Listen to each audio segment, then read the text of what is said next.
What is up, starseeds? I am so excited for this video. I've been wanting to talk about this subject. Like, it's been on my list of videos to do probably only for like 2 years, 1 year, but it's like been constantly getting pushed back because I was like, I need to be in the right mood to talk about it. And still, even, I don't know if I'm in quite the right mood to talk about how specifically to call more of your soul's energy into this life. I'm going to talk about it a little bit in this video, but I want to talk about percentages of your soul's energy as well. This is kind of like an intro, and I bet we'll get more in depth into certain things you can do and say to call more of that energy back into this life. But before we do that, we have to talk about, like the levels of energy of your soul's energy in certain lives. Okay, so let's talk about it. In that embarrassing, silly, yet cool video I did about how I almost turned myself into a mermaid, I talked a bit about how you would need more of your soul's energy in this incarnation to be able to do something as powerful as that. So that is kind of what made me segue into this video, quite honestly, because what did I mean by that? So we all have a soul, right? And our souls have so much energy, okay? So we can have incarnations that were in the past, we can have incarnations that are in the future, we can have parallel incarnations with our soul's energy. Let's say, and I'm somebody who, it's cringy when people talk about percentages in a spiritual aspect to me, like, oh, this person has this much percentage masculine, feminine energy. But then I do it, so I understand. I don't like how people say like a distinctive percentage. I'm like, if you want to say 20 to 30-ish, that's cool. But if you're like 23%, that will make me cringe. But I get it because sometimes you get numbers just intuitively. So I do get it though. I do get it. But this is why. So you have 100% of your soul's energy, right? You usually in like earth human incarnations, usually it's probably less than 25% of the energy in this life, or less than half, I should say, because people, this is going to be kind of controversial, but it's what I've been picking up on for the past few years. I've been aware of this thing, is that people who are like really intelligent, they have like 33% of their soul's energy in this incarnation. People who are doing really powerful things, people who are just really naturally smart. It might be book smart, it might be spiritual smart, it might be street smart, or people who just have really strong goals, people who have a theory of the universe in their head, people who are critical thinkers, people who are truth seekers, people who are paradigm shifters, okay, systems busters. These people have more of their soul's energy in this incarnation than most people on earth right now, okay? It's really common to only have like 10% of your energy on earth right now, sometimes even less.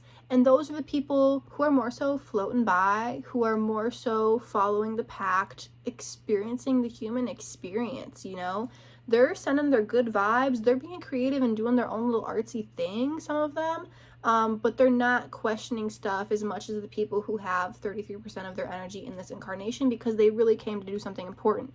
People with like, less than 10% of their energy in this incarnation, they're doing really important things in other places. That's why they don't have the soul energy to think critically as much in this incarnation, because they're doing it elsewhere, okay?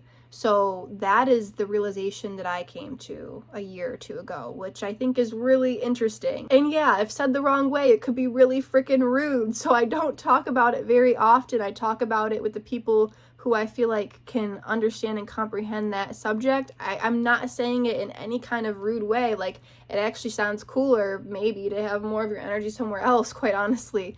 But I say it in the most loving way, so I hope you guys catch my drift with that. But anyways, let's say you have 33% of your energy in this incarnation on earth right now, and then maybe you have 33% in another like major incarnation, and then maybe 33% in another major incarnation. Maybe that 1% you've got split up, less than 1% in these other realms, these other little slivers of energy that you're holding on to. So maybe that's something, maybe you're on earth 33%, Andromeda 33%, Sirius 33%. Maybe it's a different mix. Maybe you got 25, 25, 25, 25. Maybe you've got 10 here, 50 there, 20 there, whatever floats your boat, whatever you want to do. Maybe you've got 90% in Andromeda and 10% on Earth. That's pretty common, to be honest, or like 80-20, something like that. I just wanted to present this idea of like, you've got this soul energy. And then also I was literally just talking about in my witchy class, the meeting is still converting to a recording. The end of that class, I was talking about an interesting subject, which, I mean, I feel like I've been aware of, but I haven't really thought of much, to be honest, is the people who leave some of their energy. I'm not going to talk about ghosts in this video because then we're going to take too long and go down that rabbit hole. But once you've crossed into the light and you have this portion of energy that was in this incarnation that's now completed, that portion of your soul's energy, once it's in kind of that heaven-hell realm where you're feeling the energy you gave off in this incarnation and you're, you know, deciding what you want to do with that portion of energy still, some people, if they're really, this is pretty rare, but I've had people who they're really connected to their spouse and they're like, I'm just gonna have my energy wait here in this little waiting room. Live your life to the fullest. I can wait here for a long time. Earth human years are not very long to me in this realm. Take your time, dear. But I'm gonna wait and we're gonna, you know, kind of figure it out together to a certain extent. I don't want to hop into another incarnation right now. I'm gonna leave this portion of energy here because I'm still marinating in the heaven-hell realm. Or it might not be because they're waiting for somebody, but they just simply want to marinate in that for a while. That really like source, it's not even source consciousness, it's very connected to source consciousness, but it is the waiting room, the marination period. You know, if you were a really good person, you want to marinate in that. If you're a really bad person, you want to marinate in that, what have you. Some people do that. So I wanted to throw that out there. But the main thing is just these parallel incarnations. They have a portion, they have a percentage of your soul's energy in those other lives. I also, real quick, want to talk about calling in more of your soul's energy into this incarnation because we can do that as well.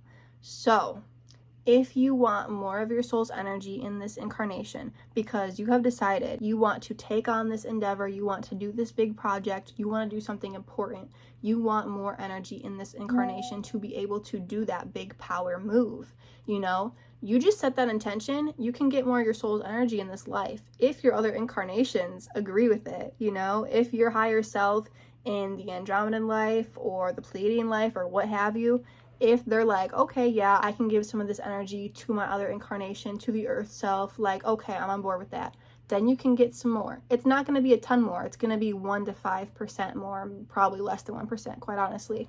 But it's not going to be anything drastic. If it is anything drastic, like, you know, more than 5%, then it's going to be like a huge, huge change. Definitely possible. Not very usual or common or likely, you know what I mean? Around the time I did the Kevin Moore interview, I believe I got more of my soul's energy in this incarnation, okay? Maybe at other points throughout my life, I got a little bit more of my soul's energy in this incarnation. There might have been points in my life where I took a little bit of my energy out of this incarnation. So that's something cool to think about, to think on. If you want to call more of your soul's energy into this incarnation, take steps to do so. Get ready for it. And as you are getting ready for it, you know, as you buy a ring light, you buy a sign, you decide that you want to take this more seriously and be more involved in whatever work you're doing, taking the steps to do so, setting the intention, just already planning out how you want to do it, not really consciously asking for more of your soul's energy, but just taking the steps to do so. That's the best way to get more of the energy in here, quite honestly. However, you can also, you know, stand naked in the mirror before you take a shower, quite honestly, and just set the intention and say it, okay?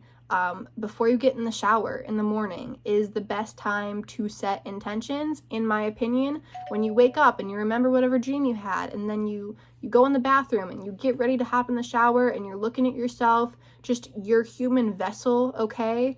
And setting those intentions and saying, I am whatever, into the mirror. That is so powerful.